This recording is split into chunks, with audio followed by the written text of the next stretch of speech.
Hare Krishna.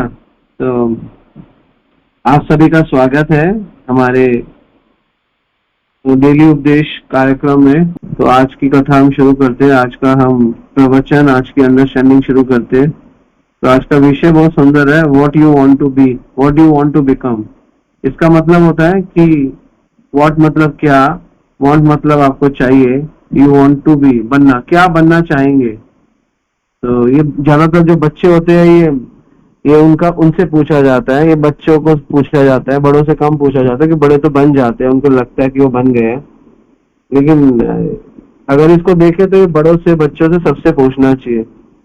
As a human being अगर हम देखें तो हम फिजिकली, मेंटली, इमोशनली, साइकोलॉजिकली हम ग्रो करते हैं, वी ग्रो। और यही हमारा जो एकम्प्लिश होता है प्रॉपर तरीके से, हम एडवांस और ह्यूमन बीइंग बनते हैं जब सब चीजें हमारी फिजिकली, मेंटली, सोशली, इमोशनली और भी जो जो चीजें हैं, सब चीजें अगर ग्रो करे तो फाइनली हमारा जो एडवांसमेंट होता है। कई लोग फिजिकली बहुत अच्छे होते हैं, मेंटली वीक होते हैं। कई लोग मेंटली, फिजिकली अच्छे होते हैं, इकोनॉमिकली और इमोशनली, सोशली, साइकोलॉजिकली वीक होते हैं। तो एक अच्छा एडवांसमेंट वही होता है ह्यूमन बीइंग का, जो इन सब पैरामीटर्स को फिल करे, इन सब पैरामीटर्स पे काम करे। तो फाइनली और तो वो अच्छा लगता है। एक छोटी सी बात से शुरू करूंगा। एक क्लासरूम था, उसमें बहुत सारे बच्चे थे। तो पूछा गया, उनके उनके सर ने पूछा, what you want to become, तुम क्या बनना चाहते हो।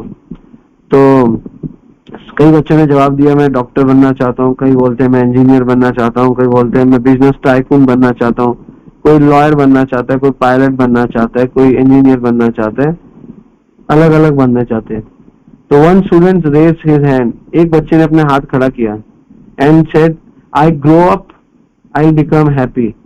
मैं बड़ा होके क्या बनूंगा, मैं खुश रहूंगा। और वो और कोई नहीं था, he was a famous John Lennon from the 60s।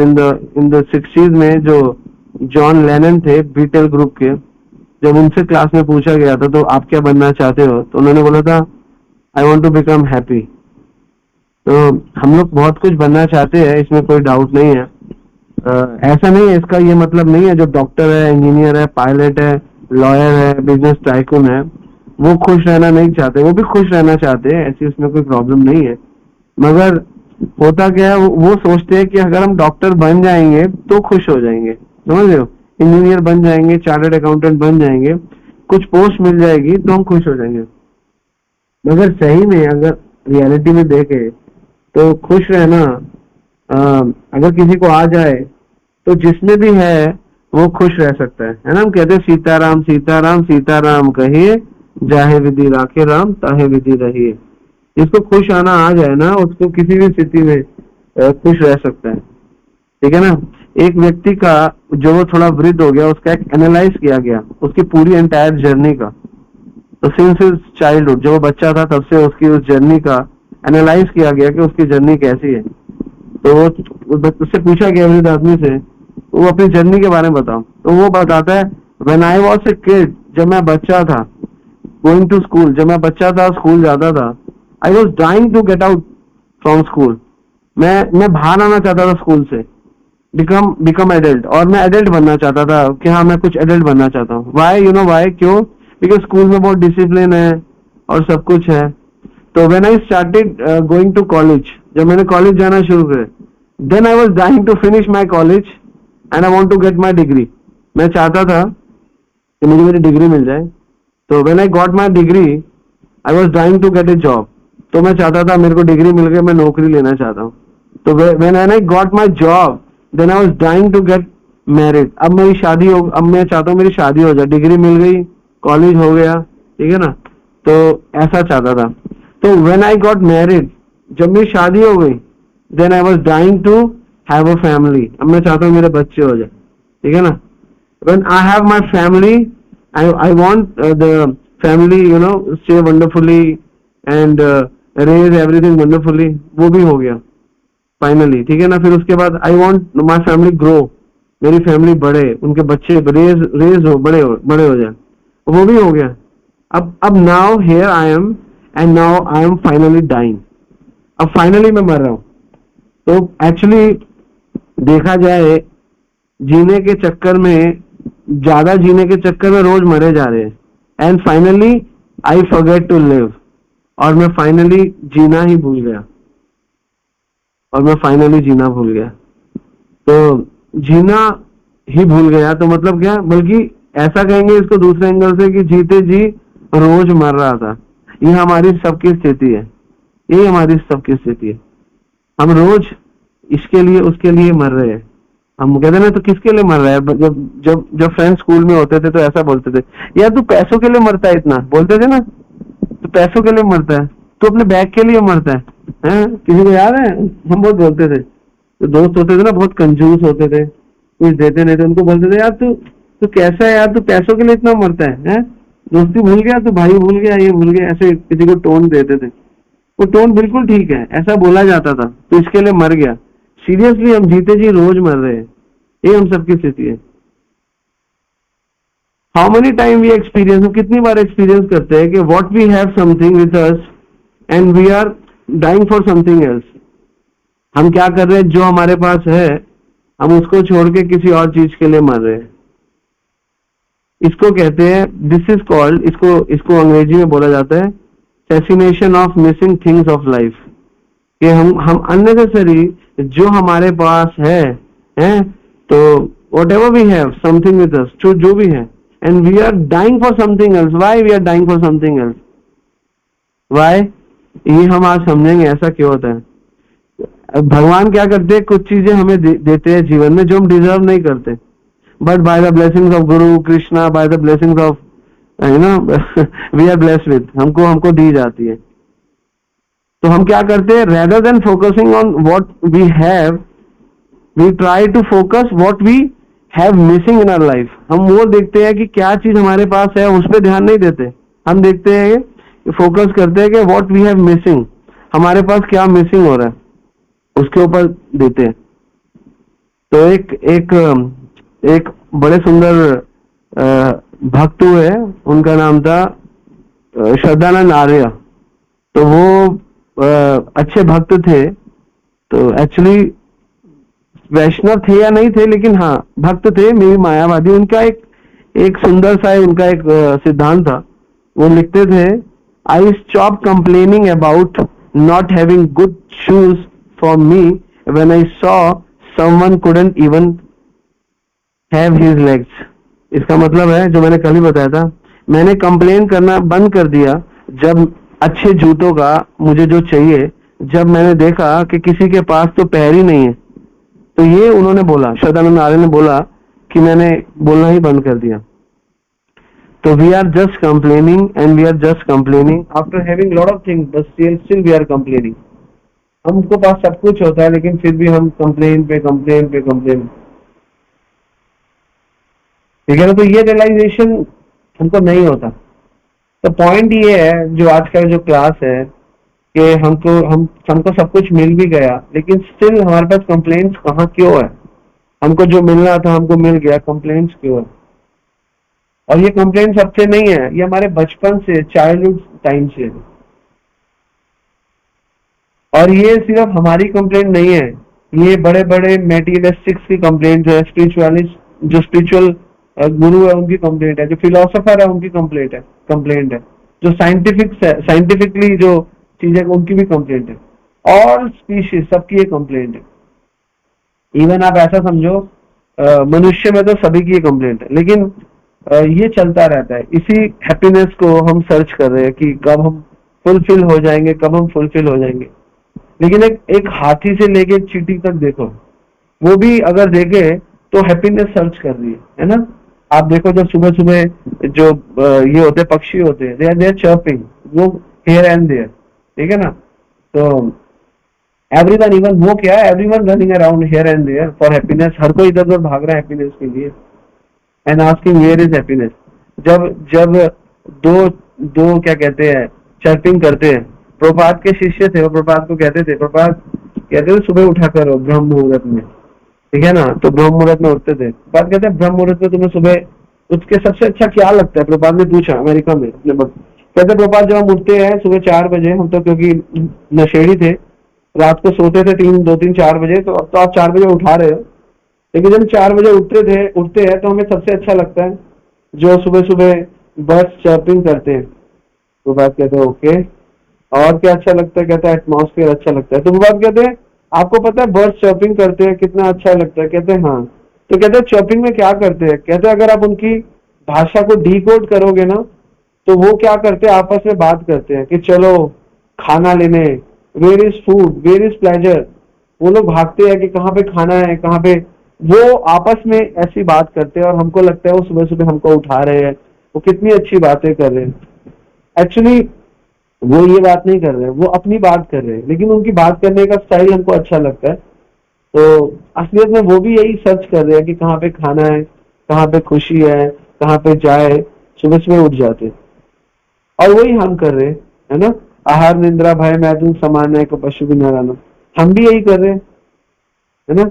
But we are more advance to them, इनसे ज्यादा है। और बिकॉज बिकॉज आर अप्रोच थोड़ी अलग रहती है, हमारी जो अप्रोच अलग रहती है ना। वी हमारा यही, हमारा थोड़ा बेटर स्कोप है, ठीक है ना, हमारा स्कोप बेटर है। हम ऐसा नहीं है कि हम आज के लिए सोचते हैं, we are not, we have a better scope, not for today only, not even for tomorrow only, but also for week ahead, month ahead and year ahead. एक दिन पहले का तो छोड़ो, हम एक एक हफ्ता, महीना और साल पहले का सोचते हैं, है ना।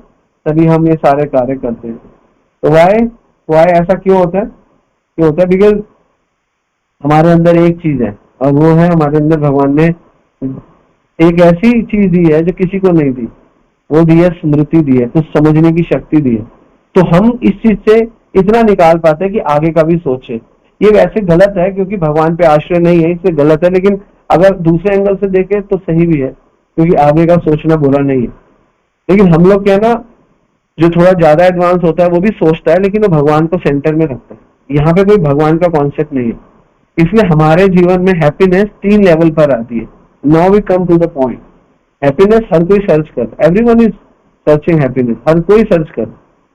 ऐसा नहीं है कि हाथी नहीं कर रहा, चींटी नहीं करी, कुत्ता बिल्ली नहीं कर रहा।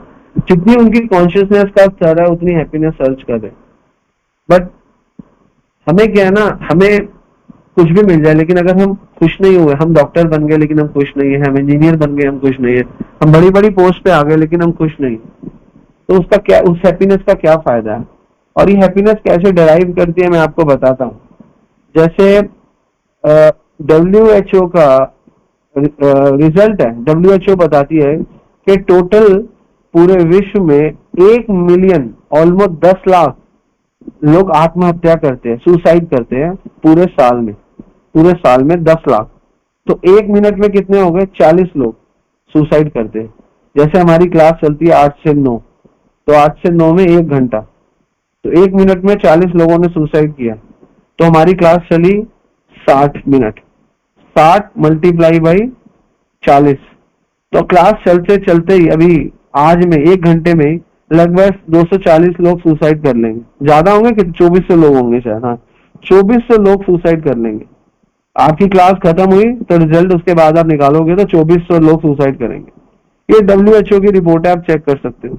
और ये वो सुसाइड अटेम्प्ट है जो सक्सेसफुल है, सक्सेसफुल अटेम्प्ट है ये जो सक्सेसफुल है।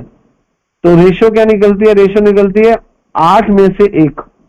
तो टोटल सुसाइडर अटेम्प्ट होते हैं 80 लाख एक साल में, और उसमें 10 लाख लोग मर जाते हैं। किसी का हाथ कट जाता है, कोई ट्रेन के नीचे हाथ कट गया, कोई गर्दन लगाई फांसी में तो उसकी वॉइस चली गई, कोई ने जहर खाया तो उसकी किडनियां खराब हो गई। तो बाकी अलग अलग जो अटेम्प्ट है उनको नहीं गिन रहे। तो 80 लाख लोग अटेम्प्ट करते हैं, और पूरी आबादी मान के चलो 800 करोड़। तो मतलब 1% लोग, टोटल पॉपुलेशन का 1% लोग सुसाइड अटेम्प्ट कर रहा है। तो ये कहाँ हमारे, हम हैप्पी कहाँ पे है? कहाँ पे डॉक्टर लोग हैप्पी है? कहाँ पे इंजीनियर लोग हैप्पी है? हम कैसे कह सकते हैं हैप्पी है? कैसे हम समझ सकते हैं कि हैप्पीनेस डिराइव करती है हमारी मेटीरियल एजुकेशन से? इतना अच्छा रेशियो है, ये बहुत बड़ा रेशियो है, और उसमें से लगभग लगभग 10 लाख लोग मर भी जाते हैं। तो इसलिए हैप्पीनेस पता चलेगा क्या है। आहार निंद्रा भय में तो समाना है कि पशु भी नारा, नहीं तो पशु भी करते। तो हैप्पीनेस को 3 लेवल पे गिराया जा सकता है। तो पहली हैप्पीनेस का जो लेवल है वो processing things, happiness through processing things, है ना। प्रोसेसिंग थिंग जैसे मेरा घर, मेरा पोसेशन इसमें है, और things with in our house, in our house, ठीक है ना। अपनी कार, अपनी बाइक, अपने अपने अलग अलग ऑब्जेक्ट, मेरा सोफा, मेरा कंप्यूटर, मेरा मोबाइल, है ना, मेरी इंडस्ट्री, मेरा ये फलाना है। तो ये सब चीजें जो है ना, ये है पहले टाइप का हमारा हैप्पीनेस। ऑब्जेक्ट के थ्रू हमको लगता है हैप्पीनेस मिलेगा, इसके थ्रू, है ना। तो एड इंडस्ट्री यही कर रही है ना। तुम्हारे पास एड इंडस्ट्री क्या कह रही है, तुम्हारे पास सब बेकार, कार कार कार लो, कार लोगे क्या करोगे, एक सुंदर सी कार लो, और एड दिखाते हैं ना, वो हुंडई वाले दिखाते थे, आपने गाड़ी ली और आपका पड़ोसी जल गया। तो कार लेना, अपने ऑब्जेक्ट खरीदा, कार आपको खुश कर रही है, आपके पड़ोसी को दुख दे रही है। तो इसमें क्या फील हो रहा है आपको, इसमें किसी को दुख देना है। हमारी एड इंडस्ट्री सिखाती है कि आपकी खुशी ऐसी होनी चाहिए कि दूसरे को दुख हो। तो आपकी जो हैप्पीनेस है ये ऑब्जेक्ट बेस्ड हैप्पीनेस है, पोसेशन बेस्ड हैप्पीनेस है। और ये क्या होता है, जैसे वो चीज के आप यूज हो जाते हो, फिर वो आपको दुख देने लगती है, आपका इंटरेस्ट हट जाता है। दुर्योधन को देखो, दुर्योधन को पांडवों को खांडव परस दे दिया। पांडवों ने मेहनत करी और विश्वकर्मा को बुलाया, विश्वकर्मा ने, भगवान ने मदद करी, विश्वकर्मा को इनवाइट किया। विश्वकर्मा ने खांडव परस को इंद्रप्रस्थ बना दिया।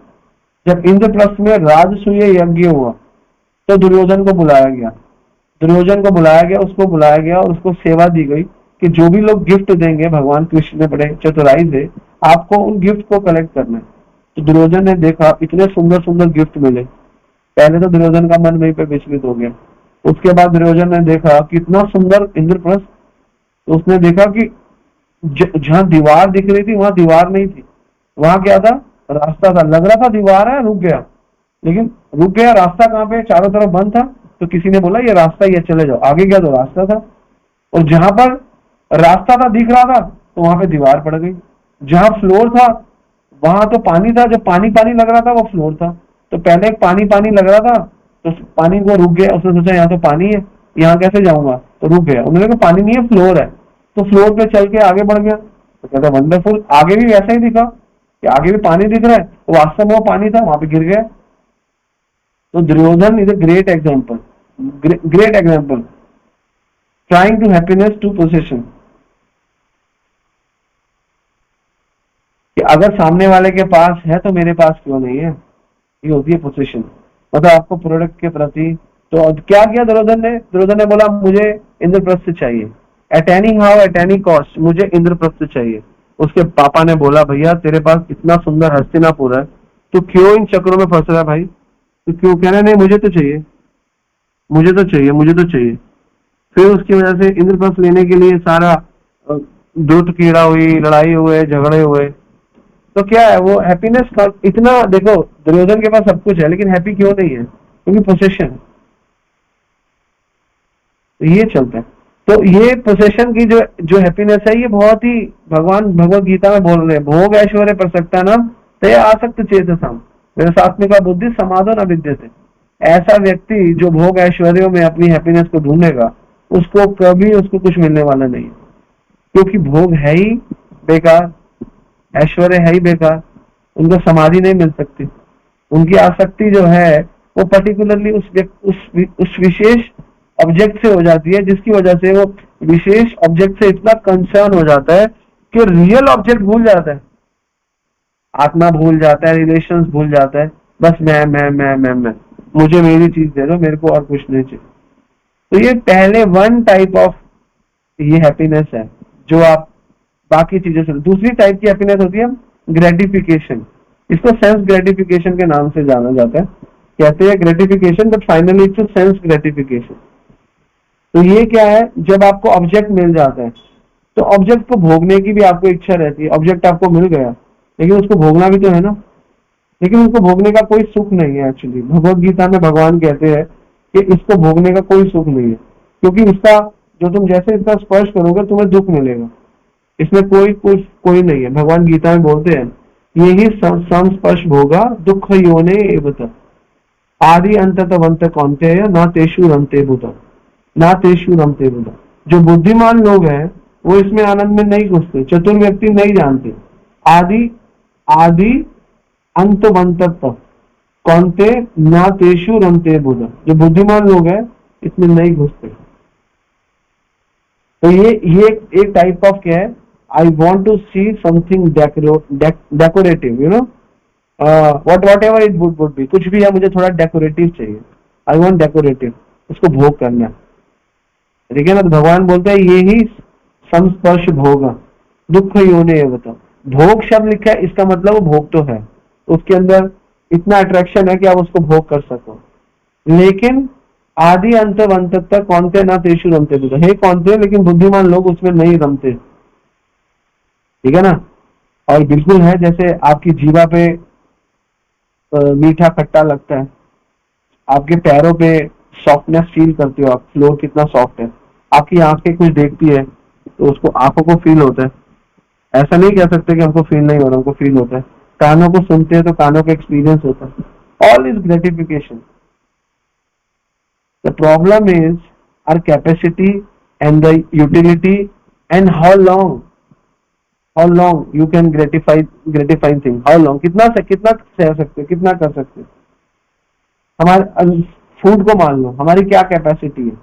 शादी में आपको ह्यूज अमाउंट ऑफ फूड दिया जाए, बहुत मात्रा में, 300 आइटम, बट मेरा पेट है, my stomach has a capacity, मेरे पेट में कैपेसिटी है, फैसिलिटी दी जा रही है आपको, facility is there but limit is also there. आपको फैसिलिटी दी जा रही है लेकिन साथ में लिमिट भी है। फैसिलिटी आपको दी जाएगी हमेशा जीवन में, लेकिन आपको फैसिलिटी में आपको इंटेलिजेंस यूज करना है, ठीक है ना। आपको फैसिलिटी दी गई, आपको मनुष्य पुरुष बनाया गया, आपको 20 साल का पुरुष, आप 3 साल के पुरुष हो, आपको फैसिलिटी है कि आपके अंदर शक्ति है, लेकिन आप भोगों में पड़े रहोगे 25 साल में बूढ़े हो जाओगे। फैसिलिटी है, आप जवान हो, 30 साल में बूढ़े हो जाओगे, लेकिन आप इसको मेंटेन करोगे तो 50 साल तक भी आप बूढ़े नहीं होगे। फैसिलिटी तो है ना, आपको मनुष्य जीवन मिल गया, आप पुरुष बन गए, आप स्त्री बन गए, लेकिन आपकी फैसिलिटी, आप उसको मेंटेन करो, हर चीज को मेंटेन, क्योंकि पूरा जीवन मेंटेनेंस पे है।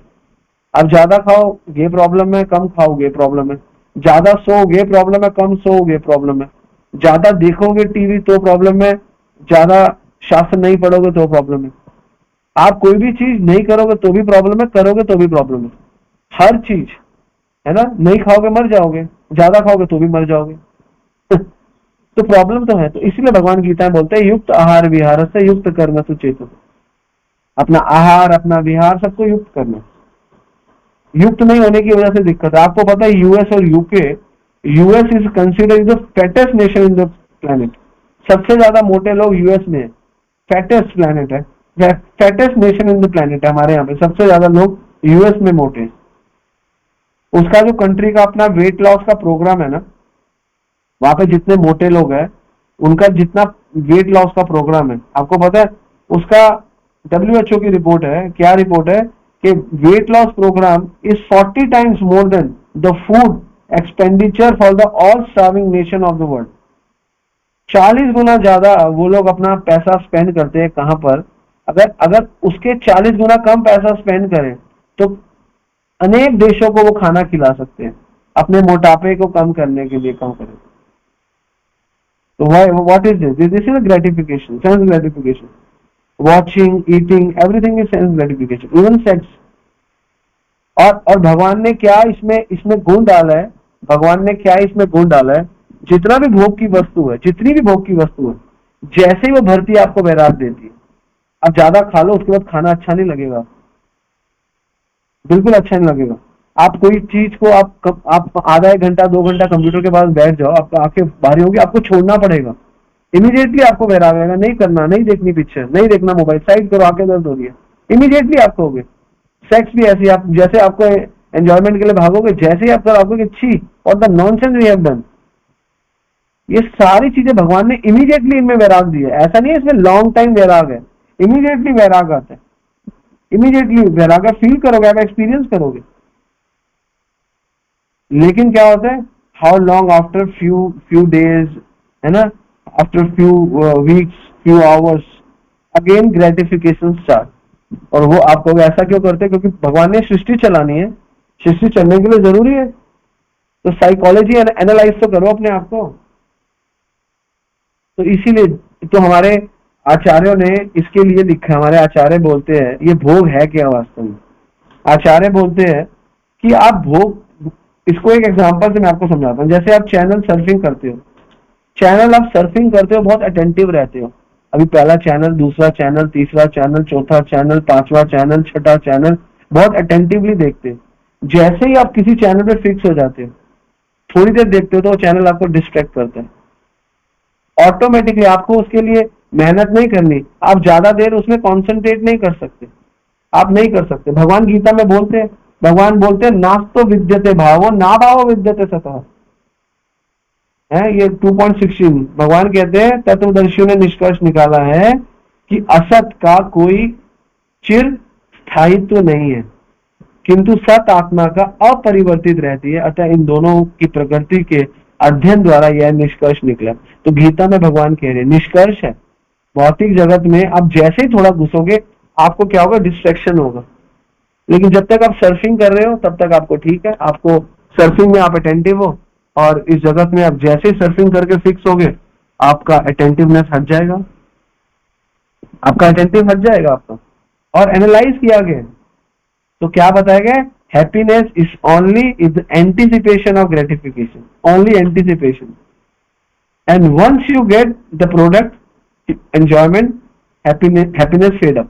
जैसे आपको मिल गया, प्रोडक्ट मिल गया आपको, या वो एंजॉयमेंट मिल गई, वो फेड अप हो जाता है, बस इतना ही है। और तो हमारी इतनी, हम बताते हैं कलयुग में लोग इतना गिर गए हैं, एक तो होती है ग्रेटिफिकेशन, एक होती है second hand gratification. Second hand gratification लोग बहुत करते हैं। सेकंड हैंड ग्रेटिफिकेशन क्या है, जैसे you go to watch movie, आप पिक्चर देखने गए हो, it is second hand gratification. Hero अलग है, हीरोइन अलग है, वो दोनों गाले में मजा कर रहे हैं ना, gala time, enjoying gala time है, and you are enjoying, you are enjoying, trying to enjoy watching them enjoy. आप लोगों को क्या एंजॉय आ रहा है, उनको देख के वो एंजॉय कर रहे हैं, आपको उसमें एंजॉय आ रहा है।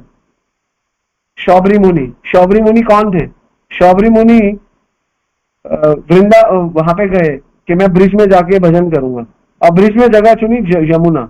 यमुना में एक मछली को, एक दूसरी मादा मछली को पुरुष मछली के साथ, नर मछली और मादा मछली को भोग करते हुए देखा।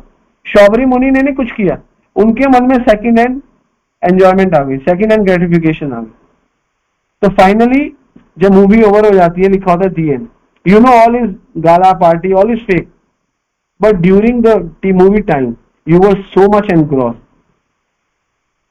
पूरी तरीके से आप उसमें अंदर घुसे हुए थे। You actually feel even I can not have my heroine in my life, at least let me watch someone someone else doing all this nonsense, है ना। It is called second hand gratification. दूसरों को देखकर खुश होना, उसमें से एंजॉय लेना, है ना। जैसे कई माताएं होती है, निकल जाती है मार्केट में, है ना, कई माताएं कुछ लेना नहीं है वैसे निकल जाएंगे, चलो निकल जाएंगे, दिस इज। और क्या करेंगे, आज हम विंडो शॉपिंग करेंगे, है ना, विंडो शॉपिंग, कुछ खरीदना नहीं है, तो that is called second hand gratification. क्योंकि हम इतना एनग्रॉस हो चुके हैं, हमें कहीं ना कहीं ग्रेटिफिकेशन चाहिए। पैसा नहीं है तो भी ग्रेटिफिकेशन, पैसा है तो भी gratification, that is called second hand gratification.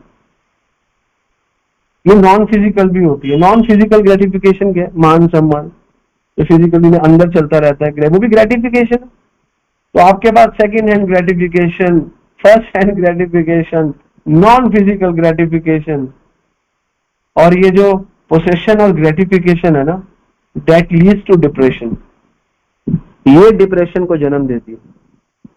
और ये डिप्रेशन क्या करता है, हमसे सुसाइड कराता है। ये डिप्रेशन क्या करता है, हमसे दूसरों का वध कराता है। अपना पहले तो कई लोग तो डिप्रेशन में अपने आप को सुसाइड करते हैं, कई डिप्रेशन में आके अपने क्लोज टू को मार देते हैं। Why everything is happening, why, क्यों हो रहा है ये सब कुछ, क्यों हो रहा है? Because we want to happy, we want happiness, and we are searching happiness in gratification, in possession। जब तक हम possessions में पोसेशन मतलब मेरा, मेरे लिए पोसेशन। ग्रेटिफिकेशन मतलब सेंस ग्रेटिक, भोग। जब तक हम ग्रेटिफिकेशन और पोसेशन में फंसे रहेंगे, हमको कहीं पर, कहीं से कहीं तक हमको सुख मिल नहीं सकता, विल सफर। इसलिए जगत में लोग इतनी मेहनत कर रहे हैं, इतना बिजनेस बना रहे हैं, इतनी अच्छी नौकरियां कर रहे हैं, इतना कुछ कर रहे हैं, खुश नहीं है, क्योंकि उनका पोसेशन और ग्रेटिफिकेशन नहीं जा रहा। तो हमें करना क्या है फिर finally? What is the solution we have? What is the real solution we have? The real solution, happiness not through possession, happiness not through gratification, happiness through gratitude. हमको ग्रेटिफिकेशन से ग्रेटिट्यूड तक जब तक नहीं आएंगे, हम हैप्पीनेस नहीं attain कर सकते। हमें ग्रेटिट्यूड दिखाना चाहिए किसके प्रति? अपने माता पिता के प्रति, खुश रहेंगे। ग्रेटिट्यूड दिखाना चाहिए अपने गुरु के प्रति, ग्रेटिट्यूड दिखाना चाहिए भगवान के प्रति, ग्रेटिट्यूड दिखाना चाहिए फ्रेंड्स के प्रति जिनके साथ आप रहते। You have to show your gratitude. जिनसे ले रहे हो, जिनसे कुछ कर रहे हो, जब तक उस पॉइंट पे नहीं आओगे, कोई हैप्पीनेस प्राप्त नहीं हो सकती। हैप्पीनेस डिराइव करती नहीं, एक्चुअली रियल हैप्पीनेस उसी को, जो हैप्पीनेस ग्रेटिट्यूड पे डिराइव करती है, that is called spiritual happiness, जो नश्वर नहीं है। वो हैप्पीनेस चाहिए हमको। अर्जुन क्या बोल रहे हैं भगवान को? अर्जुन बोल रहे हैं, नष्ट मोह स्मृति लब्ध्वा त्वत् प्रसादम मया अच्युत। हे अच्युत, मेरा मोह नष्ट हो गया, मेरी स्मृति वापस आ गई। स्थितो अस्मि गत संदेह, और मैं स्थित हो गया, मेरे सारे संदेह चले गए। करिष्यमि वचनम तो, आपके वचन सुन के, आपके सुंदर सुंदर वचन सुन के सब कुछ चला गया, मैं बिल्कुल क्लीन क्लियर हो गया। अब आप बताओ मैं आपके लिए क्या कर सकता हूं? तो दिस इज कॉल्ड ग्रेटिट्यूड। किसी से लिया है तो उसको रिस्पेक्ट कर रहे हैं। लैक ऑफ ग्रेटिट्यूड की वजह से सारी चीजें आ रही है। हम जिससे सीखते हैं, जैसे मेडिकल जगत में क्या होता है, किसी का नौकरी करते हैं, उसी को मार देते हैं, और इसलिए हम खुश नहीं रह पाते कमा कर भी। यत यत आचरित श्रेष्ठ तत् तत् एव इतर जनः, यत प्रमाण कुरुते लोक तत् अनुवर्तते। जो बड़े बड़े लोगों का आचरण करता है, जिनसे सीखने लायक है, समान व्यक्ति उसी का अनुसरण करते हैं। वही अनुसरण कार्यों में आदेश प्रस्तुत करते हैं, आदर्श प्रस्तुत करते हैं, और संपूर्ण विश्व उसका अनुसरण करते हैं। तो ये पूरा विश्व, ये श्लोक से समझ में आता है, पूरा विश्व हैप्पी नहीं है, क्योंकि कोई आचार्य को फॉलो नहीं करता। हर कोई ग्रेटिफिकेशन पोसेशन में लगा हुआ है, कोई ग्रेटिट्यूड में नहीं है, कोई भी व्यक्ति नहीं है। सबसे बड़ा ग्रेटिट्यूड है, भगवान ने हमें मनुष्य जीवन दे दिया, दुर्लभ मानव मानुष जन्म। कोई ग्रेटिट्यूड है? कोई ग्रेटिट्यूड नहीं है। ग्रेटिट्यूड बहुत इंपॉर्टेंट विषय है, क्योंकि जब तक आप ग्रेटिट्यूड नहीं करोगे, आप भी खुश नहीं रहोगे।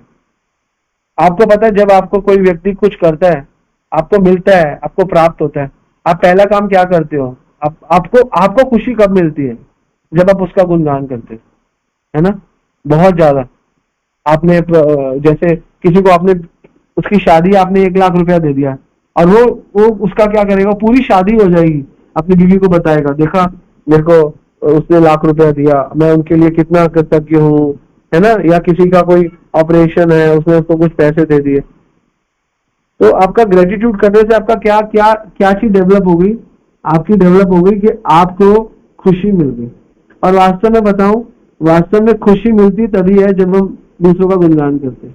अपना गुणगान करते हैं तो अहंकार आता है, संसार का गुणगान करते हैं राग द्वेष आते हैं, भगवान और उनके भक्तों का गुणगान करते हैं तो प्रेम आता है। इसे सारे जगत में राग द्वेष और अहंकार है। हम सचिन तेंदुलकर का गुणगान करेंगे, क्या नाम है, कोई हीरोइन का, हीरो का गुणगान करेंगे, किसी पर्सनैलिटी का गुणगान, राग द्वेष आएगा।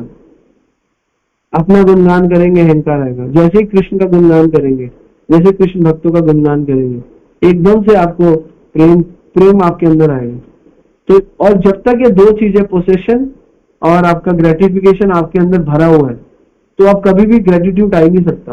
और आता क्या? एटीट्यूड आता है, ये आपके एटीट्यूड को जन्म देते हैं। तो हम सारे जगत के लोग एटीट्यूड में रहते हैं, कोई किसी को समझता नहीं है, कोई किसी को सुनता नहीं है, कोई किसी को मानता नहीं है। सबके अपने फंडाज है, सबका अपना सबका अपना एक जीने का अलग तरीका है। लेकिन अब शास्त्रों को मानोगे तो आपको समझ में आएगा कि ग्रेटिट्यूड को कहते हैं कृतज्ञता। कई लोग सोच रहे हैं ग्रेटिट्यूड क्या है, कृतज्ञता। ग्रेटिट्यूड, ग्रेटिफिकेशन क्या है? ग्रेटिफिकेशन है आपका भोग, सेंस एंजॉयमेंट, सेंस ग्रेटिफिकेशन। और पोसेशन क्या है? मेरा है, मेरे को दे दो, मेरे लिए। जब मेरा मेरे से भोगों से दूर आते हैं और भगवान को, और ये फाइनली ग्रेटिट्यूड कहाँ पे आके डिराइव होता है, कहाँ पे गिरता है? वो है भगवान के चरणों में। जब हमारा ग्रेटिट्यूड हम समझ जाते हैं, तो इसलिए भगवान को नहीं समझेंगे, भगवान नहीं पता कौन है, तो कैसे ग्रेटिट्यूड आएगा? निर्विशेषवादी, उन लोगों के अंदर भी ग्रेटिट्यूड नहीं आता, क्योंकि उनको ये नहीं पता कि भगवान कौन है।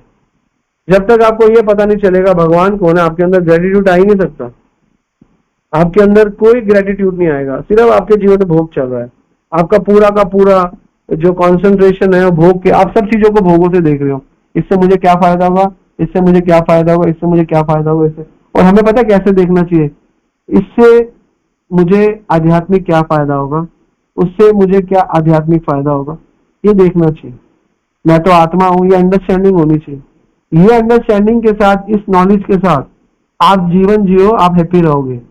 अदरवाइज आप डॉक्टर बन जाओ, आप इंजीनियर बन जाओ, अगर आपके पास डिवाइन नॉलेज अराइव नहीं हुई है और उसका केवल केवल उसका कुछ अध्ययन नहीं है, आप कभी खुश नहीं रह सकते। जन्म अभी क्या है? पुनरअपि जननम पुनरअपि मरणम।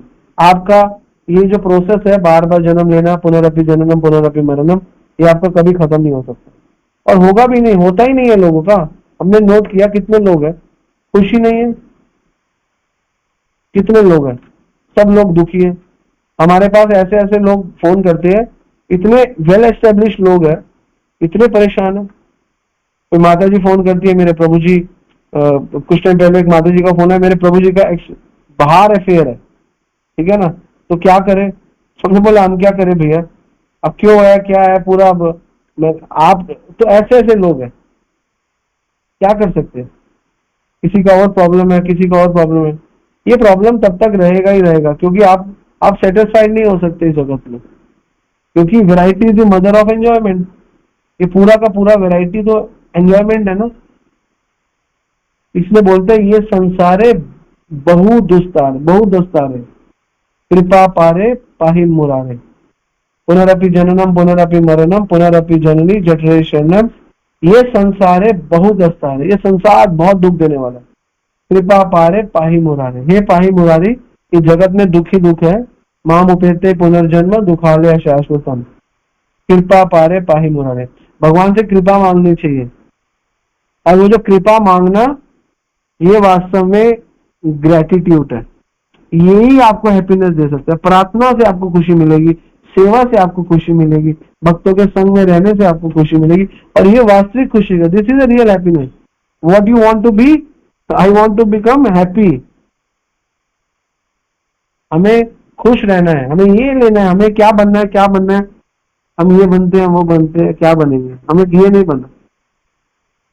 हमें फाइनली, एक मेरा कजन था, तो उससे जब पूछते थे क्या बनेगा, मुझे याद है वो, हम कहते थे ये बनेंगे, मैं कहता था मैं वो बनूंगा, वो कहता था मैं बड़ा के पापा बनूंगा। तो उस समय हंसते थे। आज उसकी बात हम, मतलब आज ऐसी बात हुई, तो कहता था बड़ा होकर मैं पापा बनना चाहता हूँ। तो हम हंसते थे उस बच्चे पे। मतलब मेरा कजन था, इज माई कजन। तो ऐसे ऐसे हम बचपन में बात करते। तो कहने का मतलब है कि जैसे जॉन लेनन बोलते हैं मैं हैप्पी बनना चाहता हूँ, तो अलग दिमाग चल रहा है और सही दिमाग चल रहा है। तो हम लोगों को क्या बनना है, हमें खुश रहना है। और इस मेटीरियल जगत में खुशी नहीं है, तो क्या करें? इस मेटीरियल जगत में रहते रहते आध्यात्मिक कार्य करें जिससे हम खुश रह सकते हैं। और यहाँ पे खुश रहने का आपके पास कोई और ऑल्टरनेटिव नहीं है। आप जितनी मर्जी मेहनत कर लो, यहाँ पे आप खुश रह नहीं सकते हो। इस जगह डिजाइन ही ऐसा हुआ है कि आप खुश ना रहो। जगत को ऐसे डिजाइन किया गया, ठीक है। तो आई थिंक समय भी हो गया। तो what you want to be, तो आई थिंक आपको समझ में आया। तो इसलिए हम लोगों को आध्यात्मिक बनना चाहिए, आध्यात्मिक आगे बढ़ना चाहिए, और इससे हम खुश रह सकते हैं। वरना खुश रहने का और कोई साधन नहीं है। और ग्रेटिफिकेशन पोसेशन से बाहर निकल के ग्रेटिट्यूड का हाथ थाम लो, इससे आपका कल्याण हो जाए। ठीक है, हरे कृष्णा। और कृष्ण श्री प्रभुपाद, और कृष्ण गुरु महाराज, और कृष्ण ऑल वैष्णव। हरे बोल। कृष्णा प्रभु जी, धन्यवाद, प्रणाम प्रभु जी, थैंक यू सो मच, इतना सुंदर आपने सेशन दिया। हाँ, कैसे स्टार्टिंग में जो हैप्पीनेस को कनेक्ट करा आपने 3 हैप्पीनेस से। प्रभु जी, आपने लास्ट में एक पॉइंट बोला था कि जैसे आध्यात्मवादी भी कई ग्रेटिट्यूड नहीं दे पाते जैसे निर्विशेषवादी। तो प्रभु जी, मेरा प्रश्न ये था कि जैसे नास्तिक तो समझ आता, नास्तिक से बोलते हमें बनाने वाला कोई नहीं है, हाँ ये भी नहीं है ना, बट एटलीस्ट जो ये निर्विशेषवादी होते चाहे निर्विशेष रूप में, बट ग्रेटिट्यूड तो इनको होता ही है डिवाइन एनर्जी का कि जिनकी वजह से हमें सब कुछ मिला, मतलब इसे कैसे समझ सकते हैं। हरे कृष्णा प्रभु जी, धन्यवाद, थैंक यू सो मच। नहीं, उनके पास कोई ग्रेटिट्यूड नहीं होता। द रीजन इज, जो कृष्ण को नहीं जानता वो कहाँ ग्रेटिट्यूड रखेगा। वो अपने दुख से बाहर आ जाते हैं, अपने आध्यात्मिक सुख में पड़े रहते हैं। समझ रहे कि सही ग्रेटिट्यूड ये है, आपको पता होना चाहिए कृष्ण भगवान। जब तक ये नहीं पता होगा तो आप ग्रेटिट्यूड किसको करोगे? ग्रेटिट्यूड पता ही नहीं है आपको। ये नहीं पता कि आपको 10,000 रुपए किसने दिए, आपकी शादी में 1 लाख रुपया, या आपको 10 लाख रुपया, या आपको किसने दिए, आपको ये नहीं पता तो कहाँ ग्रेटिट्यूड होगा। आपको ये नहीं पता आपको जन्म कौन सी माँ ने दिया, आपको ये नहीं पता आपका पिता कौन है, तो कहाँ ग्रेटिट्यूड ठोकोगे? कहाँ ठोकोगे बताओ? पता ही नहीं है तो कहाँ ग्रेटिट्यूड आएगा? सारी माँ मेरी माँ है, सब भगवान है, सारी माँ होती है। ग्रेटिट्यूड थोड़ा है तो मूर्खता है। भैया मेरी माँ एक ही है जिसने मुझे जन्म दिया, उसी के प्रति मैं ग्रेटिट्यूड रखूंगा। ये दोनों है, आप मेरी माँ के थ्रू यहाँ पे 250 लोग हैं, उनकी माओ को कहो आप सब ने मेरे को जन्म दिया। ये कहना अच्छा लगता है लेकिन ग्रेटिट्यूड थोड़ा है ये विनम्रता नहीं, मूर्खता है। तो कई लोग मूर्खता को विनम्रता समझते हैं। जब तक आपको ये नहीं पता कृष्ण भगवान है तब तक कोई ग्रेटिट्यूड कर ही नहीं सकता इस जगत में। सारे गधे हैं इस जगत में जो भगवान कृष्ण को नहीं जानते क्यों भगवान है। सारे गधे, ऑल आर डंकीज। भक्ति सिद्धांता कहते थे दे ऑल आर डंकीज। उनको पता ही नहीं कृष्ण को, दे ऑल आर डंकीज, गधा बोला गया। ओके, प्रभुपाद जी कहते थे जिनको ये नहीं पता कि कृष्ण भगवान है वो गधे है, और जो सहजिया है जो भगवान को सह लेते हैं वो बंदर है। तो गधे वो है जिन्हें ये नहीं पता कृष्ण भगवान है, और जो सहजिया है मेरा ठाकुर मेरी गोदी में आ जाए और नंगा रहे, वो बंदर है। तो प्रभुपाद जी बोलते थे वृंदावन में इतने बंदर क्यों है? प्रभुपाद जी के शब्द है, क्योंकि यहाँ पे सहजियां बहुत आ गए हैं। वो वृंदावन धाम धाम छोड़ते नहीं है, कर्म कर्म उनके इधर से भागते हैं उधर भागते हैं, तो कहते हैं सब बंदर बनेंगे। तो गधा और बंदर लोग कभी भगवान को प्राप्त नहीं कर पाते। ठीक है ना? तो ये प्रभुपाद जी का और भक्ति सिद्धांता का विजन है। जो ये नहीं जानते कि कृष्ण भगवान है वो गधे है, और जो जानते हैं कृष्ण भगवान है लेकिन सहजी है, कोई नियम नहीं करते, कोई सेवा नहीं करते, कोई गीता फॉलो नहीं करते, वो बंदर है। तो आप देखो ज्यादातर लोग तो गधे ही है। उन गधों में से भी कई बंदर भी बहुत आ गए आजकल, है ना? तो गधे और बंदर ज्यादा है। ठीक है, हरे कृष्ण। कृष्ण प्रभु जी, बहुत सुंदर समझाया आपने एग्जाम्पल देके। हरे बोल, thank you so much. This is not my example, this is the Prabhupada example and भक्ति सिद्धांता एग्जाम्पल। मैंने तो सिर्फ सुन के उनको पढ़ के बताया है। पर प्रभुपाद कहते थे बंदर है सारे, और भक्ति सिद्धांता कहते थे गधे है सारे, गधे जिनको ये नहीं पता कि कृष्ण भगवान है। तो अगर आचार्यों को पढ़ोगे ना तो आपको, आचार्य हमारे डिवाइन है, प्रभुपाद भक्ति सिद्धांता थे और डिवाइन पर्सनालिटीज एक्चुअली। हम नहीं चाहते कि आप में से कोई गधा तो कोई बनने वाला नहीं है, क्योंकि सबको पता है। मैं चाहता हूँ आप में से कोई बंधन ना बने, बस इसका डर लगता है। ठीक है ना? इसलिए मैं कई माताओं को बोलता हूँ, माता जी आप बाबा बापू के चक्कर में मत पड़ना, क्योंकि माताओं का हृदय इतना बेचारी सरल होती है। उनको कोई भी आएगा ना तो थोड़ा सा प्रेम से बोलेगा माता जी आप देखो भगवान का सुंदर रूप, और ये माताएं कहती है अच्छा ठीक है बेटा चलो। तो माताएं थोड़ा बहुत दिक्कत देती है, तो वो माताएं, लेकिन हमारे इस्कॉन में गुरु महाराज के अंदर जो माताएं हैं और जो सही फिलोसफी ले रही है वो ठीक है। लेकिन जनरली माताओं का हृदय बिल्कुल सरल होता है, वो ही जाके वस्त्र धारण कर लेती है, फलाना हमने छोड़ दिया सब कुछ, पति छोड़ा, भाई छोड़े, बंधु छोड़े ही देश, है ना, सब मीरा बन जाती है। ऐसा नहीं करना। अपने अपने तस्मात् सर्वेषु कालेषु माम अनुस्मर युद्धस्य, भगवान का अनुस्मरण करते हुए अपने कर्तव्यों को करना है। तो this is a philosophy, this is right philosophy. ठीक है, हरे कृष्ण। हरे कृष्ण प्रभु जी, मेरा ये प्रश्न था कि जब हम चैंटिंग करते हैं तो हमको एक माला में कितना समय देना चाहिए? एक माला में स्टैंडर्ड टाइम है 6 मिनट, लेकिन नए को 7 भी लग जाए नो प्रॉब्लम, और 8 भी लग जाए शुरू में no problem, but standard time 6 minute है। मुझे 5:30 पौने 6 मिनट लगता है मैं पर्सनली, और सुबह सुबह करता हूँ जब 4 बजे, 3:30 4 बजे, तो मुझे 5 मिनट ही लगते। तो लेकिन 5:30 6 minute is better time. Stop watch पे 6, 6:30 7 तक भी ठीक है, 8 तक भी ठीक है अगर कोई नया कर रहा है, लेकिन 10-11 मिनट ज्यादा समय है, उसको थोड़ा सही करो, ठीक है। हरे कृष्ण। हरे कृष्णा प्रभु जी, दंडवत प्रणाम। आप कैसे उच्चारण करते हैं प्रभु जी? 5.5 मिनट में बताना प्रभु जी, भी एक बार बताओ। हरे कृष्ण कृष्ण कृष्ण हरे हरे, हरे राम राम राम हरे हरे, हरे कृष्ण कृष्ण कृष्ण हरे हरे, हरे राम राम हरे हरे, ऐसे करते हैं। ऐसे स्पीड से हो जाएगी प्रभु जी?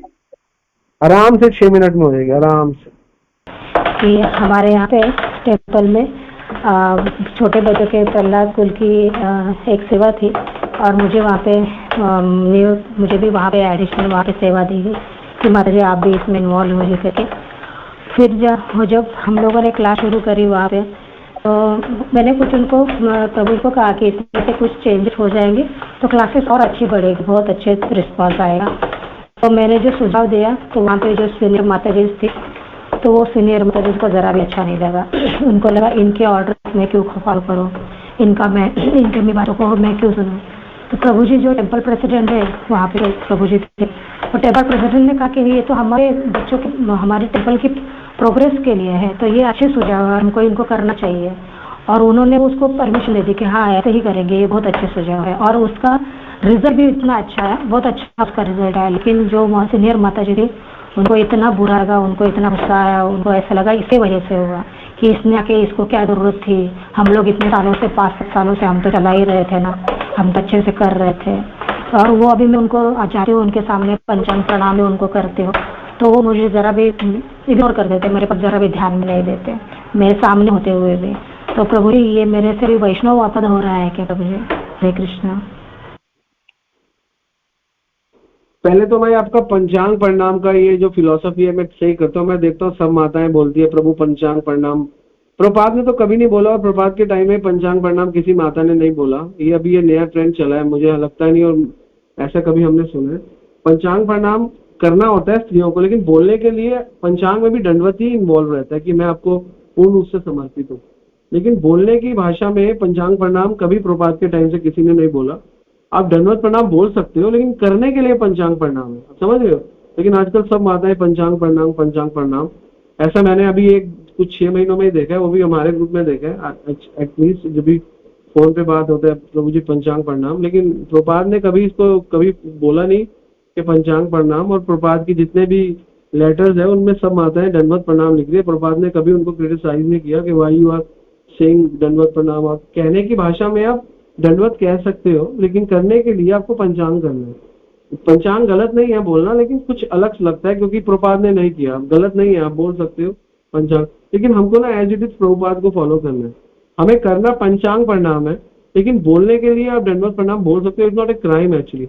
कई लोग सोचते हैं क्राइम है कि हमें पंचांग प्रणाम बोलना है, या माताएं बोले अच्छा है पंचांग प्रणाम बोल सकते हैं, लेकिन दंडवत भी बोलना कोई क्राइम नहीं है। कहीं ऐसे सोचे कि हम दंडवत प्रणाम बोल दिए। प्रभुपाद ने तो कहीं किसी लेटर्स में, कहीं प्रभुपाद ने किसी माता को नहीं बोला कि आप कभी भी, लेटर्स में भी माताओं ने दंडवत प्रणाम ही लिखा, प्रभुपाद ने उनको एक्सेप्ट किया। करने के लिए पंचांग प्रणाम है, बोलने के लिए खुद, क्योंकि आपको बोलने के लिए क्यों ऐसा बोला जा रहा है, क्योंकि आप पूर्ण रूप से समर्पित हो, तो दंडवत ही मैं समर्पित हूँ आपको। हाँ, लेकिन करने के लिए, क्योंकि स्त्रियों के कुछ अंगों का बताया गया, करने के लिए ऐसा है ना। स्त्री बोल तो सकती है मैं आप पे पूर्ण शरणागत हूँ, लेकिन होना शरणागत होने का मतलब क्या है, मैं आपकी शिष्या हूँ। लेकिन आप शरणागत हो ऐसे, वो अलग बात हो जाती है।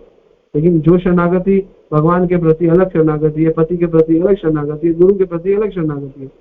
लेकिन बोलना पड़ता है शरणागति, लेकिन पति के साथ अलग तरीके से शरणागत होना है।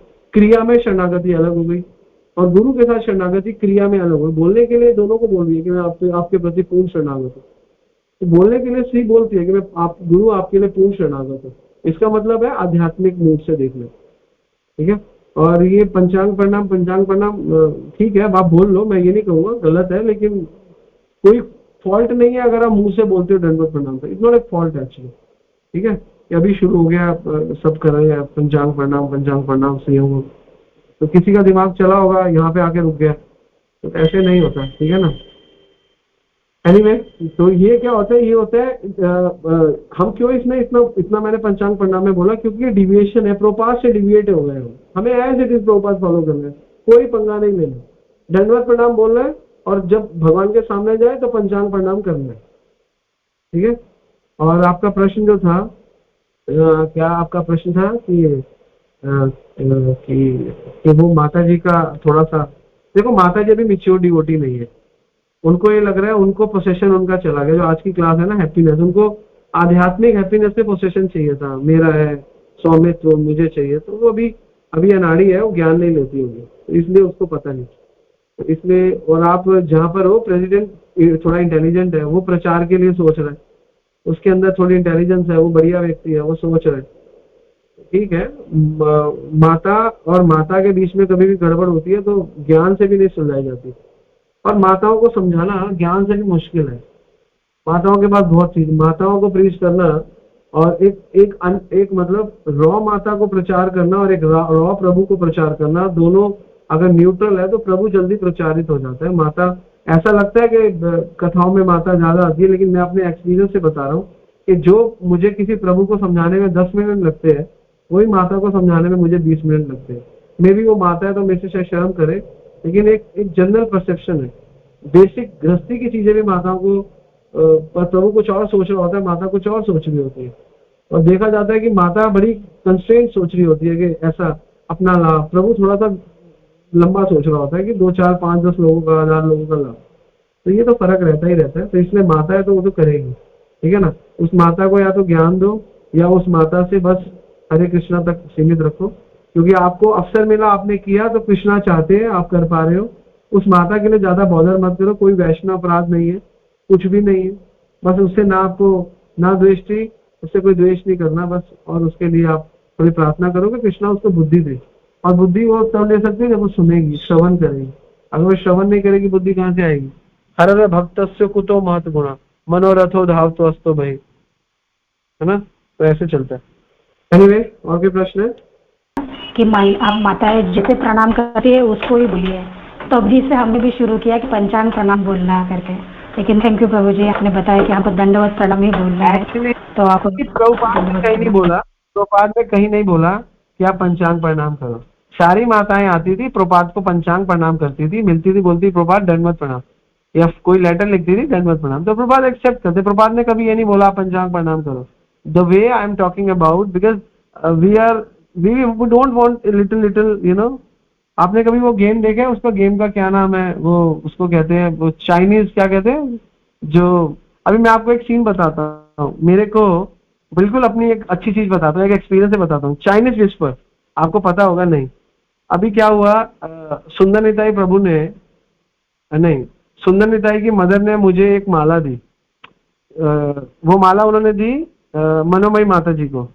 मनोमयी माता जी ने वो माला दी आनंद गोपाल को, आनंद गोपाल, और बोला ये परेश प्रभु को दे देना। तो ये सुंदर निताई की मम्मी ने दी है। तो ये पहला मैसेज मनोमयी माता जी को मिला, उन्होंने आनंद गोपाल को बोला। आनंद गोपाल ने क्या किया कि परेश प्रभु ऊपर है, मैं नीचे सेवा कर रहा हूँ, उन्होंने एक माता जी को दी कि ये माला ले आओ, परेश प्रभु को दे देना, ये सुंदर निताई की मम्मी ने दी है। तो ये बात हो गई। फिर वो शायद थी पायल माता जी, फिर पायल माता जी ने अपनी भतीजी को, अपनी बेटी को माला दी कि परेश प्रभु को देना, सुंदर निताई प्रभु। अब उसने सुना फाइनली कि सुंदर निताई प्रभु को माला देनी है परेश प्रभु, उसने ली वो माला, सुंदर निताई को वापस कर दी। आप समझ गए, पहले माला एक के पास आई, एक से दूसरे के पास आई, दूसरे से तीसरे के पास आई, वो माला फाइनली जिसको नहीं देनी थी, मेरे को देनी थी, वो उसको दे दी। समझ गए, माला मेरे पास आई नहीं, मुझे पता ही नहीं, किसी ने मेरे को दी, मेरे पास आई नहीं, वो आपस में घूमी 5 लोगों में, और इसको कहते हैं चाइनीज विस्पर। ये कहते हैं एक स्मॉल डिविएशन, और एक स्मॉल डिविएशन से पंचांग प्रणाम, फिर धीरे धीरे आएगा पंचांग प्रणाम, पंचांग, फिर इससे हो जाएगा पंचांग। पंचांग क्या होता है, हमारे नक्षत्र। तो प्रपात कहते थे कि पंचांग देखो, फिर आ जाएगा प्रणाम करना चाहिए, प्रणाम। ऐसे ही चीजें खराब हो जाती है, एज इट इज रखनी चाहिए, है ना। यत यत आचरण श्रेष्ठ, तो ऐसे करना चाहिए। तो ये कोई फर्क नहीं है, लेकिन एक स्मॉल डिविएशन सब कुछ गड़बड़ कर देगा फ्यूचर में। हर कोई पंचांग प्रणाम पंचांग प्रणाम, कहाँ में बोला है प्रभुपाद ने बोलने के लिए पंचांग प्रणाम? जब प्रभुपाद को सारी माताएं दंडवत प्रणाम करती थी तो प्रभुपाद ने दंडवत प्रणाम एक्सेप्ट नहीं किया। आप स्मॉल डिविएशन कर रहे हो, नई चीज पंचांग प्रणाम। हमें कोई नई चीज नहीं करनी, पुरानी चीजों को पक्का करना है। हम सोचते हैं, एक भक्त को मैंने कथा दी, मैंने उसको बोला कि ये तेरे को टॉपिक दे रहा हूँ, तू अमोघ लीला प्रभु का वो पुनर्जन्म टॉपिक एज इट इज बोल दे। तो कहता है प्रभु नया भक्त है, प्रभु जी क्या यार, वो तो प्रभु जी ने बोला मैं अलग बोलूंगा, और अलग बोला, मुझसे डांट खाई। अपना दिमाग लगाया, है ना, अपना दिमाग लगाया, मुझसे डांट खाई। तो समझ गए, बिल्कुल एज इट इज करना है, भक्ति में कुछ वेरिएशन नहीं है, एज इट इज को अच्छा करना है हमको, वही है। प्रभुपाद कहते थे what is the success of Prabhupada, क्योंकि प्रभुपाद ने कुछ ऐड नहीं किया जो शास्त्रों में था, और कुछ सब्ट्रैक्ट नहीं किया, एज इट इज आपको दे दिया। ठीक है ना, सबसे सुंदर होता है आज्ञा पालन करना। जो आज्ञा पालन नहीं करता वो फिर प्रगति नहीं कर पाता। एनीवे, ठीक है, हरे कृष्णा, धन्यवाद प्रणाम। हरे कृष्णा, दंडवत प्रणाम प्रभु जी। हरे कृष्णा, दंडवत प्रणाम प्रभु जी। प्रभु जी, मैं एक क्वेश्चन था मेरा, मैं ये था कि जैसे मैं सोचती हूँ ना, मेरा मन करता है कि मैं प्रचार करूँ, लेकिन मैं प्रचार करने के लिए मेरे अंदर वो हौसला नहीं आता एक तो, और एक प्रभु जी मैं ये कह रही थी कि जैसे मतलब मैं किसी को मतलब जोड़ना चाहती हूँ ना, बातचीत भी करती हूँ, मतलब समझा देती हूँ, लेकिन मतलब ऐसा है कि सही करके नहीं समझा पाती होंगी। तो प्रभु जी मतलब वो समझ भी आ जाएंगे, समझते भी हैं, कीर्तन भी करा लेंगे एक आध बार, और प्रभु जी द्वारा से फिर मतलब कभी कभी आ जाएंगे भी, लेकिन प्रभु जी ना जुड़ नहीं पाते। लेकिन मैं पता नहीं मुझे ऐसे मैं समझा नहीं पाती प्रभु जी, तो मुझे बताइए कि मुझे क्या करना चाहिए प्रभु जी। हरे कृष्णा, प्रणाम प्रभु जी। ऐसे लोगों को ना फटाफट उनका फोन लो, उनके फोन में उपदेश ज्वाइन करा दो, बस ये कर सकते हो फटाफट। जो तो रोज सुनेंगे ना यहाँ पर, तो यहाँ पर ज्यादातर जो स्पीकर है वो थोड़े एक्सपर्ट है ना, तो वो थोड़ा और अच्छा, और उनसे आप भी सीखोगे। और आप भय मत करो, आपका कोई व्यक्ति जुड़ेगा ना वो पक्का ही होगा। आप और जिन जिन ने जोड़ा आप उनसे पूछ लो, आप कपिल से पूछो, आप सुंदर निताई से पूछो, आप राधा गोकुलानंद से पूछो कि जो जुड़ा है वो पक्का हुआ है या टूटा है। हम लोग सोचते हैं नहीं हमारा है, तो आप पूछो इनसे, जो जुड़ा है वो पक्का हो गया, वो आपका ही है, और आप बताओगे हमारे अंदर है, और मतलब उसको आप जोड़ोगे वो आपके प्रति भी पक्का हो जाएगा। तो उनको बस उद्देश्य में जोड़ दो। अगर आप थोड़ा समझा पाते हो आपको, ये सुनो, इसमें आपको सुबह आनंद आएगा, ठीक है ना। क्योंकि सुबह हमारे जो स्पीकर है सारे के सारे किसी को 5 साल 10 साल 15 साल सबको एक्सपीरियंस है, और सब लोग सेवा कर रहे हैं। तो उनकी वाणी में उन्होंने नाम ज्यादा लिया है, उन्होंने सेवाएं ज्यादा किया, तो उनपे उनकी वाणी में स्थिरता ज्यादा है, उनकी वाणी में शक्ति ज्यादा है। जी प्रभु जी, जी प्रभु जी, प्रभु जी अच्छा मैं हूँ, जैसे मान लिया, हरे कृष्णा प्रभु जी। जी सुन रहा हूँ जी प्रभु जी। एक मैं कहती हूँ प्रभु जी, मुझे ऐसा लगता है कि मैं भक्ति में मतलब बढ़ नहीं पा रही, मतलब मैं रुकी हुई हूँ, लेकिन मैं मुझको कुछ ऐसा आशीर्वाद एक ऐसे कर दो प्रभु जी, जिससे कि जानी माता जी भी जिससे थोड़ा सा मैं आगे कुछ कर पाऊँ प्रभु जी, थोड़ी भक्ति मेरी बढ़ पाए, ज्ञान बढ़ पाए।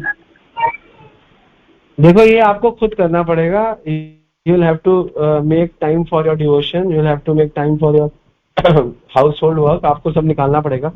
तो जब आप निकालोगे और ऐसी चेष्टा रखोगे तो आपको हो जाएगा, इसमें प्रॉब्लम नहीं है। तभी तो भगवान कहते हैं युक्त करो सब चीजें, युक्त आहार विहार से युक्त कर्म सुचेत, सब चीजें युक्त करनी चाहिए, बैलेंस बनाने का प्रयास करो। और बैलेंस कैसे बनता है जानवर ने बताया था, कोई संतुलन नहीं है, आध्यात्मिक बढ़ो भौतिक बैलेंस हो जाएगा। मैंने तो देखा है जब हम मटेरियल बैलेंस करने के लिए स्पिरिचुअल वीक करते हैं तो दोनों वीक हो जाता है, जब हम स्पिरिचुअल बढ़ाते हैं तो मटेरियल बैलेंस बन जाता है। This is secret of balance, हम लोगों को पता नहीं है। मैं देखता हूँ, मैंने इस टॉपिक के ऊपर इस्कॉन में, हमारे इस्कॉन में और सारा मैंने यूट्यूब चेक किया, हर कोई यही कह रहा है बैलेंस करो। इनफैक्ट बड़े से बड़ा डिवोटी, एक केवल गुरु महाराज का एक लेक्चर है जिसमें महाराज बताते हैं कि अगर आपको अपना मटेरियल बैलेंस स्पिरिचुअल बैलेंस करना है तो स्पिरिचुअली एनहेंस करो, क्योंकि जब स्पिरिचुअली एनहेंस करोगे तभी मटेरियल बैलेंस होगा। आप समझ गए? तो स्पिरिचुअली मटेरियली बैलेंस तभी होता है जब आपका स्पिरिचुअली बढ़ता है। हम सोचते हैं स्पिरिचुअल बढ़ जाएगा तो क्या होगा, स्पिरिचुअल बढ़ने से आपके अंदर एक चीज डेवलप होती है, वो है कॉन्फिडेंस, एक चीज डेवलप होती है एंथुजियाज्म, एक चीज होती है नॉलेज।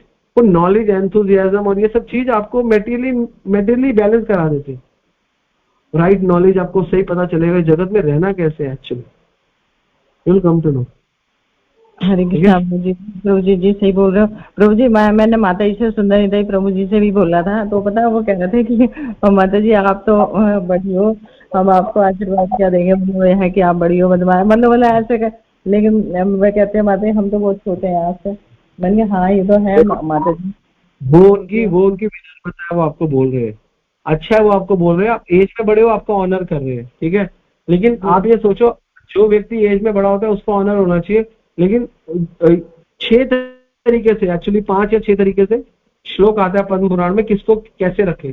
सबसे ज्यादा ऑनर करना चाहिए गुरु को, उसके बाद ऑनर करना चाहिए जिसके पास ज्ञान हो, उसके बाद ऑनर करना चाहिए जो राजा हो, राजा, उसके बाद ऑनर करना चाहिए जो परिवार में बड़ा हो, उसके बाद ऑनर करना चाहिए जो उम्र में बड़ा हो।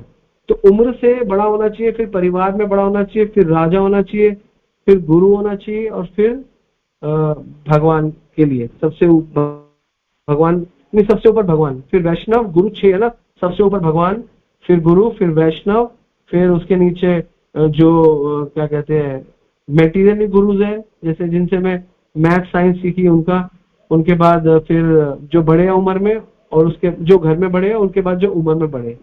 तो इन 6 लोगों को ऑनर करना चाहिए। तो जो आपसे उम्र में बड़े हैं उनको भी ऑनर करना चाहिए, उनको भी करना, लेकिन जो ज्ञान में बड़े हैं उनको ऑनर करना चाहिए, तो गुरु को ऑनर करना चाहिए। अगर इस जगत में सबसे पूजनीय भगवान के बाद कोई है तो वो है जिनसे आप गीता भागवत का ज्ञान ले रहे, गुरु, उनमें भी शिक्षा गुरु, फिर उसके बाद शिक्षा गुरु। तो ये पूरी हायरार्की है, ऑनर किसको करना है। सकल सम्मान करिले शकति, देहो नाथ यथा तथा, तभी तो गायो बे हरि नाम सुखे, अपराध हबे हते, गुरुदेव कृपा बिंदु देहो, करो दासे अपेक्षे अतिहीन। क्या कहते, सकल सम्मान करिले शक्ति, हे गुरुदेव मुझे शक्ति दो, किसका कितना सम्मान करना है मुझे पता हो, तभी तो गायो बे हरि नाम सुखे, तभी आप हरि नाम सुख से गा पाओगे। अपराध हबे हते, और आपसे अपराध नहीं होगा, ठीक है ना। ये जरूरी है। तो इसलिए पता होना चाहिए हायरार्की, हमें हायरार्की पता होना चाहिए कि नंबर 1 कौन है, किसकी कहाँ पे पूजा होनी चाहिए, नंबर 2 कौन है, नंबर 3 कौन है, नंबर 4 कौन है, नंबर 5 कौन है। तो ये हायरार्की पता होगी ना, तो हमारा सही तरीके से हम सबको ऑनर कर पाएंगे, वरना हम ढंग से ऑनर भी नहीं कर पाएंगे। हमको पता ही नहीं है कैसे ऑनर करना, कैसे पता चलेगा।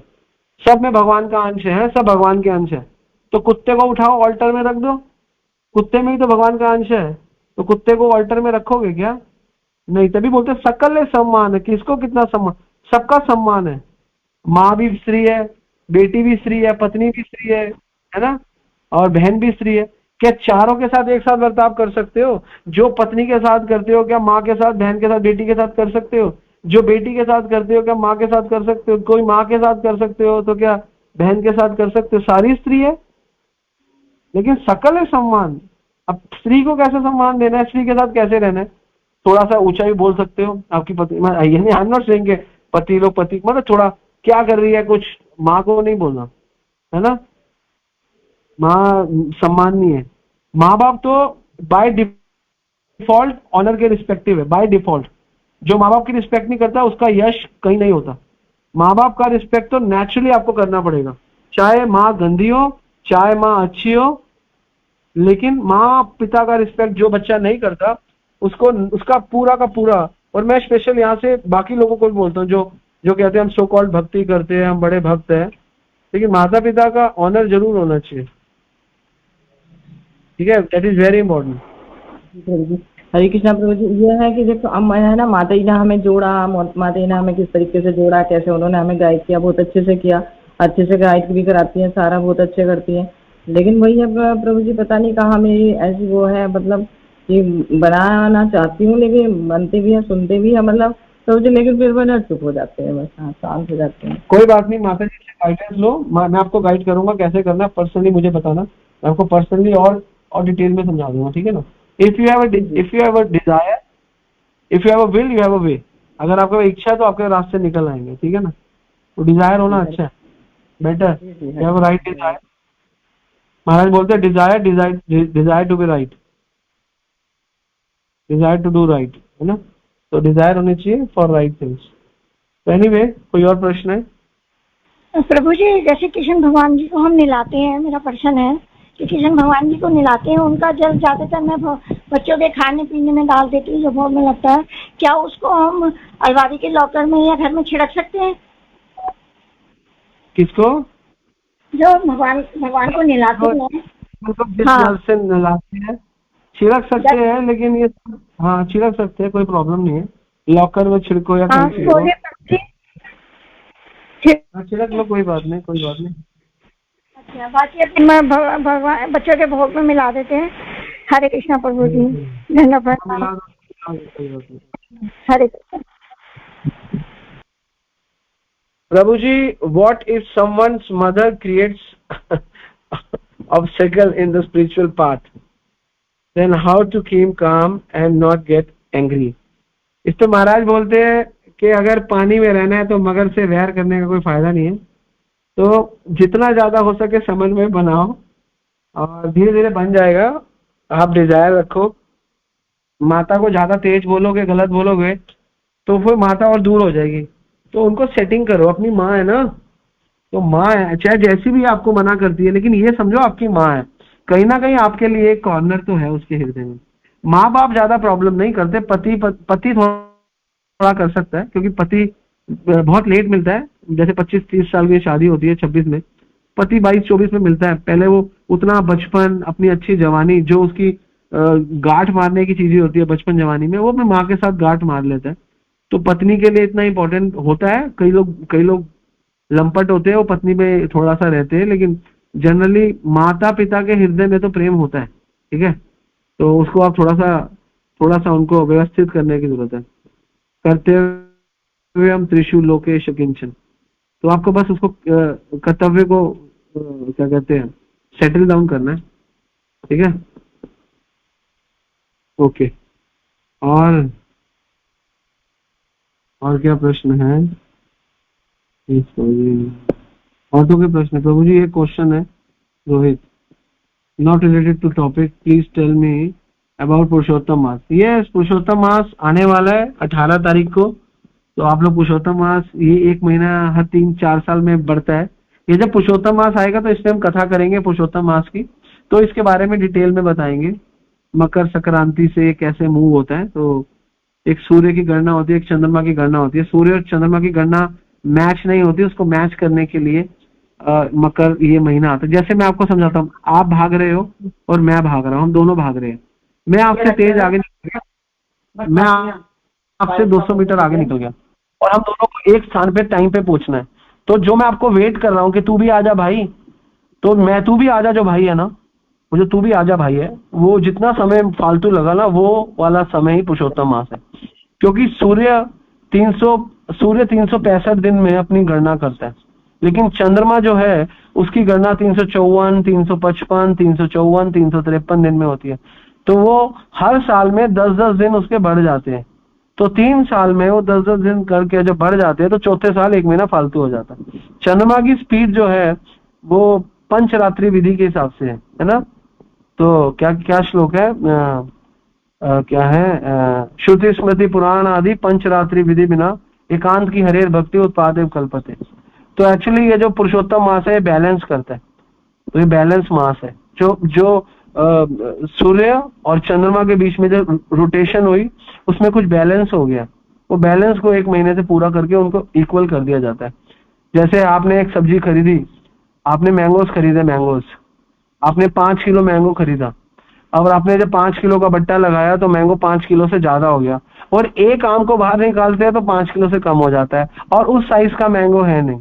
तो क्या करता है वो मैंगो वाला, उसके पास दूसरा प्रोडक्ट है लीची, वो कहता है देखो मैंगो ज्यादा हो रहा है, तो 3 दाने लीची के डाल के उसको एवरेज कर देता है। वो जो 3 दाने लीची के डलते हैं, जो एवरेज करते हैं सूर्य और चंद्रमा की गणना को, वो पुरुषोत्तम मास है। बैलेंस बना देता है दोनों में। फिर दोबारा स्टार्ट करो, अपनी स्पीड दोबारा से रनिंग स्टार्ट करो। ये मैंने आपको देसी समझाया, लेकिन जब ये आएगा तो आपको पूरे तरीके से समझा देंगे, समझ गए? तो जो 1 महीना जो गैप भर जाता है तो उसको ऐसा कहते हैं। तो लेकिन पुरुषोत्तम मास को कोई भी एक्सेप्ट नहीं करता, ना वो आम वाला एक्सेप्ट करता है आम वाला, ना एक्सेप्ट करता है ग्राहक, मान के चलो। तो लेकिन भगवान उसको एक्सेप्ट करते हैं। तो भगवान अपना नाम देते हैं कि मैं पुरुषोत्तम हूँ, है यो में जानती पुरुषोत्तम है, जो मुझे पुरुषोत्तम, यो मामेव असमूढ़ जानाति पुरुषोत्तम स सर्वविद भजति माम सर्वभावेन भारत। जो भारत मुझे जानता है कि मैं पुरुषोत्तम हूँ, वास्तव में वो जानता है, और स सर्वविदम भजति माम, वो वास्तव में मेरा भजन करता है। तो ये भगवान अपना नाम दे रहे हैं उसको, उस महीने को। तो इसलिए वो बहुत पवित्र महीना है, उसकी चर्चा हम उस महीने के आने पर ही करेंगे। आपको थोड़ा सा समझा दिया, ठीक है? हरे कृष्ण। और कोई प्रश्न है? हरे कृष्णा प्रभु जी। हरे कृष्णा। प्रभु जी, आपने है ना एक बात बताई ना कि ये जगत डिजाइन ही इसी तरह से हुआ है कि यहाँ कोई खुश नहीं रह सकता, तो भगवान ने ऐसे क्यों बनाया? भगवान ने ऐसे क्यों बनाया? क्योंकि भगवान आपसे प्रेम करते हैं। अच्छा, जैसे अपराधी लोग कहते हैं कि जेल बनाई, तो जेल क्यों बनाई? अपराधी लोग कहते हैं गंदा काम है। लेकिन आप बताओ, आप अच्छे व्यक्ति हो, जेल बनाई अच्छा किया गलत किया? आप बताओ। नहीं तो अपराधी लोग कहाँ घूमेंगे, सबको तंग करेंगे। तो ऑब्वियसली आपको तंग ना करे, इसलिए भगवान ने आध्यात्मिक जगत की रेप्लिका उल्टा कर दिया, भौतिक जगत बना दिया। यहाँ पे सब कुछ वो रखा जो आध्यात्मिक जगत में दिव्य स्थिति पे था, यहाँ पे वो दिव्य स्थिति में नहीं है, यहाँ पे वो कलुषित स्थिति में भगवान ने रख दिया। अब जेल में सीखो। और हम क्या करते हैं, जेल में घर बनाते हैं कि बैरिक मेरा है, ये एरिया मेरा है, तो मूर्ख है। तो भगवान ने भौतिक जगत में दुख इसलिए बनाया क्योंकि भगवान चाहते हैं कि दुखों को समझकर तुम मेरे साथ आध्यात्मिक जगत में सदैव प्रसन्न रहो। कि आपको दिखता नहीं आपका जन्म हुआ माँ के गर्भ से, है ना? माँ के गर्भ में कैसे पहुंचे, रास्ता कहाँ से आ गया, कैसे घुस गए, वहां पे अंधेरी कोठरी में कैसे रहूंगी, मर जाऊंगी 50, 70, 80 साल के बाद, 90 कहाँ जाऊंगी, ये प्रश्न उठेंगे तो अरे बाबा रे बाबा बाबा, राम राम राम राम राम राम, हरे कृष्ण हरे कृष्ण, तो नाम नहीं लोगे? तो गंदा जगत है। माम उपेते पुनर्जन्म दुखालय शाश्वतम। कुछ गलतियां हो गई उनसे। प्रभुपाद कहते थे, प्रभुपाद से किसी ने पूछा, प्रभुपाद कहते थे आप एक दलदल में फंस गए हो, अब वहां पर रहकर ये सोचोगे मैं कैसे आया, या पहले निकलोगे बाहर फिर सोचोगे? तो जब हम इस भौतिक जगत में आ गए हैं तो पहले समझो यहाँ से निकलना कैसे है, बाद में जाके प्लानिंग करेंगे घुसे कैसे थे। अब तो घुस गए हो, अब क्या करोगे? उसी पे थोड़ा रोते रहोगे। अब तो घुस गए हो, अब तो बाहर निकलना है। अब गलती हो गई, अब क्या करें? अब बाहर निकलने का तो जो ऐसा सोचता है वो बुद्धिमान व्यक्ति है, इंटेलिजेंट पर्सनालिटी। ठीक है? Hare Krishna. Questions are over. इसको वाइंड अप करते हैं प्रभु। वांछा कल्पतरुभ्यश्च कृपा सिंधु एव च पतितनां पावनेभ्यो वैष्णवेभ्यो नमो नमः। वैष्णव ठाकुर की जय। श्री प्रभुपाद की जय। गुरु महाराज की जय। हरे कृष्ण।